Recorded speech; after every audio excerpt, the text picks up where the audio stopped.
إنا نحن نزلنا الذكر وإنا له لحافظون رب اشرح لي صدري ويسر لي أمري واحلل عقدة من لساني يفقهوا قولي رب زدني علما رب زدني علما رب زدني علما۔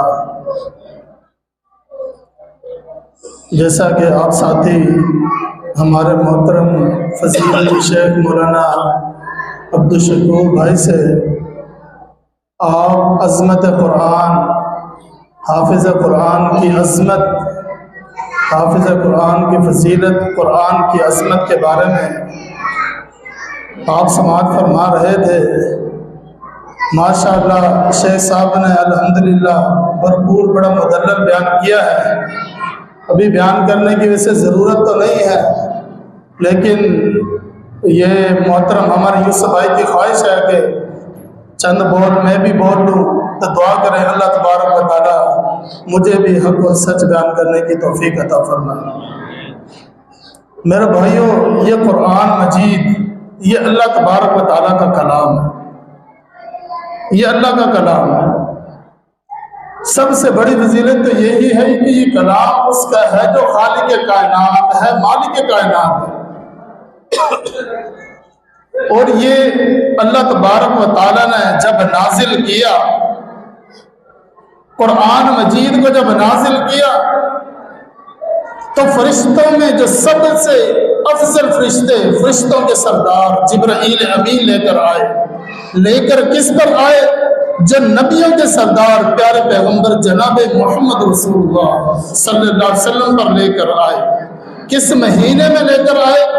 جو مہینوں کا سردار رمضان المبارک مہینہ ہے، اس مہینے میں لے کر آئے۔ کس رات میں لے کر آئے؟ جو راتوں کے سردار لیلۃ القدر کی رات ہے، انا انزلناہ فی لیلۃ القدر، کہ ہم نے قرآن مجید کو لیلۃ القدر میں نازل کیا۔ جو راتوں میں سب سے افضل، نبی وہ جو نبیوں میں سب سے افضل، فرشتہ وہ جو فرشتوں میں سب سے افضل، کتاب وہ جو سب کتابوں سے افضل۔ یہ وہی کلام ہے، یہ وہی کلام ہے۔ جب امت کا چناؤ آیا، جب امت کو دیکھا گیا کس امت پر نازل کرنی ہے، امت بھی وہ تمام امتوں کی سردار امت محمد صلی اللہ علیہ وسلم۔ میرے بھائیو، یہ ہماری خوش نصیبی ہے کہ یہ قرآن مجید ہمارے حصے میں آیا، اس امت کے حصے میں آیا ہے۔ یہ وہ قرآن ہے، یہ جو رب کا کلام ہے، اور اس کلام کی حفاظت کا ذمہ بھی رب نے خود لیا ہے۔ اب جب یہ قرآن مجید نازل ہوتا تھا تو پیغمبر علیہ السلام جلدی جلدی اسے یاد کرنے لگ جاتے تھے، تو اللہ تعالیٰ نے فرمایا لا تحرک به لسانک لتعجل به ان علینا جمعه وقرآنه فاذا قرأناه فاتبع قرآنه ثم ان علینا بیانه۔ آپ صلی اللہ علیہ وسلم پر جب وحی لے کر آئے، جبرائیل امین جب سب سے پہلی وحی لے کر آئے، فرمایا اقرأ۔ آپ صلی اللہ علیہ وسلم ما انا بقارئ، میں پڑھا ہوا نہیں، مجھے قرآن نہیں آتا۔ پھر جبرائیل امین نے کہا اقرأ، پھر آپ صلی اللہ علیہ وسلم ما انا بقارئ، پھر جبرائیل امین نے آپ صلی اللہ علیہ وسلم کو پکڑا اور دبایا، تو پھر آپ صلی اللہ علیہ وسلم نے پڑھا اقرأ باسم ربک الذی خلق خلق الانسان من علق اقرأ وربک الاکرم۔ یہ سورۃ العلق سب سے پہلے نازل ہوئی، پھر اسی طرح قرآن مجید نازل ہوتا رہا۔ آپ صلی اللہ علیہ وسلم پر جب وحی نازل ہوتی تو آپ صلی اللہ علیہ وسلم اس کو یاد کرنے کے لیے جلدی جلدی کرتے، فرمایا لا تحرک به لسانک لتعجل به ان علینا جمعه وقرآنه۔ نئے پیارے پیغمبر جناب محمد رسول اللہ صلی اللہ علیہ وسلم، آپ جلدی نہ کیجیے، ہمارے ذمہ ہے، ہمارا کام ہے اس کو جمع کرنا اور اس کو پڑھانا. فَإِذَا قَرَأْنَاهُ فَاتَّبِعْ قُرْآنَهُ ثُمَّ إِنَّ عَلَيْنَا بَيَانَهُ. اور پھر اللہ تعالیٰ نے اِنَّا نَحْنُ نَزَّلْنَا الذِّكْرَ وَإِنَّا لَهُ لَحَافِظُونَ. فرمایا کہ اس ذکر کو ہم نے نازل کیا، اس کی حفاظت کا ذمہ بھی رب نے خود لیا. وَإِنَّهُ لَتَنزِيلُ رَبِّ الْعَالَمِينَ نَزَلَ بِهِ الرُّوحُ الْأَمِينُ عَلَىٰ قَلْبِكَ لِتَكُونَ مِنَ الْمُنذِرِينَ. اللہ تعالیٰ فرماتے ہیں یہ رب کی طرف سے نازل کیے گئے، آپ کے دل پر نازل کیے. میرے بھائیو یہ کام کیا کرتا ہے؟ وَنُنَزِّلُ مِنَ الْقُرْآنِ مَا هُوَ شِفَاءٌ. فرمایا قرآن مجید یہ شفا ہے، باعث شفا ہے. جتنا بھی قرآن ہے اگر آپ اس کو شفا کی نیت سے آپ اس کو پڑھتے ہیں، رب کائنات آپ کو شفا عطا فرمائے گا. وَنُنَزِّلُ مِنَ الْقُرْآنِ مَا هُوَ شِفَاءٌ وَرَحْمَةٌ لِّلْمُؤْمِنِينَ. اور یہ مومنین کے لیے باعث رحمت ہے. یہ قرآن مجید مومنین کے لیے باعث رحمت ہے. تو میرے بھائی اس کی قرآن کی تلاوت کیا کرے. اور شفا کس طرح ہے؟ ایک مختصر سے ایک واقعے کی طرف اشارہ کرتا ہوں. کچھ صحابی تھے، ایک جگہ پر جا رہے تھے، مسافر تھے ایک علاقے میں. وہاں پہ ان لوگوں نے ان سے مہمان نوازی کا مطالبہ کیا کہ ہم میں مسافر ہیں، مہمان نوازی کر دیجیے. لیکن انہوں نے مہمان نوازی سے انکار کر دیا. اہل علاقہ نے منع کر دیا کہ ہم مہمان نوازی نہیں کرتے. تو معاملہ اس طرح ہوا کہ کچھ دیر بعد ان کا جو سردار تھا اسے کسی بچھو نے کسی زہریلی چیز نے ڈس لیا. اب وہ اس سے بڑا شدید درد ہو رہا تھا. تو ان کے پاس آتے، مختصر بیان کرتا ہوں، وہ آتے ہیں، آ کر کہتے ہیں کوئی دم وغیرہ کرنے والا ہے. تو ایک صحابی کھڑا ہوتا ہے، کہتا میں کروں گا. کہا ہے لیکن ایک شرط ہے کہ آپ نے ہماری مہمان نوازی نہیں کی. ہم نے آپ سے کھانا مانگا تھا، ہم نے کھانے کے لیے کچھ چیزیں مانگی تھی لیکن آپ نے نہیں دی. لیکن لہذا ہم دم کریں گے لیکن اس کے کچھ چیز لیں گے آپ سے. تو بکریوں کا طے ہوا. تو بکریاں پھر دم کیا، اللہ کے حکم سے اللہ نے شفا دے دی. اور پھر اس طرح وہ جب بکریاں لے لی گئی، صحابہ میں گروپ بن گئے تو کہ اب یہ بکریاں جائز ہیں پتہ نہیں ہے. آپ صلی اللہ علیہ وسلم کے پاس لے کر جائیں گے، جو فیصلہ آپ صلی اللہ علیہ وسلم فرمائیں گے وہی فیصلہ ہوگا. تو آپ صلی اللہ علیہ وسلم کے پاس جب آئے تو آپ صلی اللہ علیہ وسلم نے پوچھا، جس صحابی نے دم کیا تھا، کہا آپ نے کیا پڑھا؟ کہا میں نے سورۃ الفاتحہ پڑھی ہے. میرے بھائی سورۃ الفاتحہ اس کا نام سورۃ الشفا بھی ہے. سورۃ الشفا یعنی شفا والی سورت. آج ہمیں یقین نہیں ہے، آج ہم دم کرواتے ہیں، لوگوں سے دم کرواتے ہیں، علماء سے دم کرواتے ہیں. ہمیں یقین نہیں ہے یہ وہی قرآن ہے جو رب نے کہا ہے وَنُنَزِّلُ مِنَ الْقُرْآنِ مَا هُوَ شِفَاءٌ. آپ یقین کے ساتھ، آپ خالص ہو کر، آپ اپنے بیٹوں پر، آپ اپنی اولاد پر اگر آپ یہ دم کرتے ہیں، یہ ہو نہیں سکتا کہ اللہ شفا نہ دے. لیکن یقین تو ہونا چاہیے. ہمیں یقین نہیں ہے، ہم اپنے بچوں کو دم خود نہیں کرتے. اور صحابی نے دم کیا کیا؟ اور میں صحابی پڑھا کیا تھا؟ اور میں اللہ رسول صلی اللہ علیہ وسلم سورۃ الفاتحہ پڑھے گا. اور میں آپ کو کیسے پتا سورۃ الفاتحہ میں شفا؟ فرماتے وَنُنَزِّلُ مِنَ الْقُرْآنِ مَا هُوَ شِفَاءٌ. اور اللہ تعالیٰ فرماتے ہیں کہ یہ قرآن مجید یہ شفا ہی شفا ہے. تو میرے بھائیوں میں بتا یہ رہا تھا پورا قرآن مجید شفا کی نیت سے کہیں سے بھی اگر آپ پڑھ لیتے ہیں اللہ تعالیٰ کے حکم سے اللہ شفا عطا فرمائیں گے. تو یہ اللہ تبارک و تعالیٰ کے کام ہے. تو میرے بھائیوں یہ قرآن مجید شفا ہے اور رحمت للمؤمنین. یہ قرآن مجید مومنین کے لیے رحمت ہے.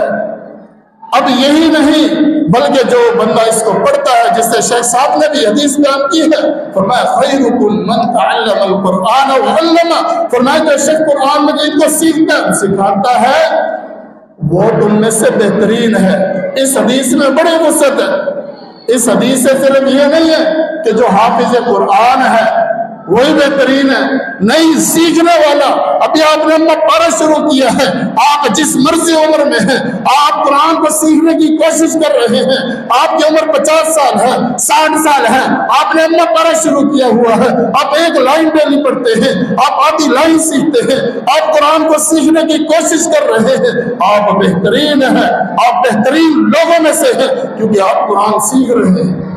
لازمی نہیں آپ حافظ قرآن ہے، لازمی نہیں آپ حفظ کر رہے ہیں.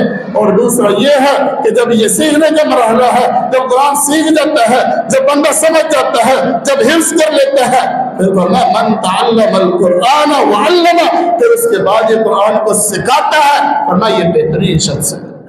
اس کے راوی حضرت عثمان ہے، دوسری حدیث میں یہ حضرت عثمان راوی ہیں، فرمایا ان افضلکم خیرکم من تعلم القرآن وعلم، فرمایا تم سب میں سے افضل انسان وہ ہے جو قرآن کو صحیح طرح سکھاتا ہے۔ لفظ پر غور کیجئے، افضل، یہ اس میں تفضیل کا صیغہ ہے، اس میں تفضیل کا جو معنی ہے اس میں بڑائی کا معنی ہوتا ہے۔ ہم اذان سنتے ہیں اللہ اکبر، اللہ اکبر کا کیا مطلب ہوتا ہے؟ اللہ سب سے بڑا ہے۔ اس میں سب سے بڑا کا معنی تو کہیں ہے نہیں، ایک اللہ ہے اور ایک اکبر ہے۔ یہ جو اکبر ہے اس کے وزن پر افضل ہے، اکرم ہے، جتنے بھی چیزیں ہیں ہم آئے سنتے ان اکرمکم عند اللہ اتقاکم، تم میں سب سے زیادہ عزت، سب سے زیادہ کا یہ معنی اس سے تفصیل سے آتا ہے۔ فرمایا ان افضلکم من تعلم القرآن وعلم، فرمایا تم میں سب سے زیادہ فضیلت والا شخص وہ ہے جو قرآن کو سیکھتا اور سکھاتا ہے۔